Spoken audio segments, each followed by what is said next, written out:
जळगाव शहराला पाणीपुरवठा करणाऱ्या उमाळा जलशुद्धीकरण केंद्रावरील विद्युत वाहिनीचे स्थलांतरणाचे काम उद्या 28 मार्च रोजी हाती घेण्यात येणार असून जळगाव शहराचा पाणीपुरवठा हा एक दिवस पुढे ढकलण्यात आला आहे।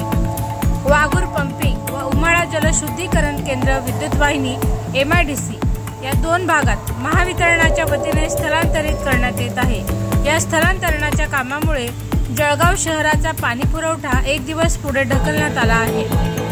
28 मार्च रोजीचा पाणीपुरवठा हा 29 मार्च रोजी, तर 29 मार्च रोजीचा पाणीपुरवठा हा 30 मार्च रोजी व 30 मार्च रोजीचा पाणीपुरवठा याच दिवशी काही भागांमध्ये करण्यात येईल, तर उर्वरित भागात 31 मार्च रोजी करण्यात येईल असं महापालिका पाणीपुरवठा विभागाच्या वतीने कळवण्यात आलं आहे।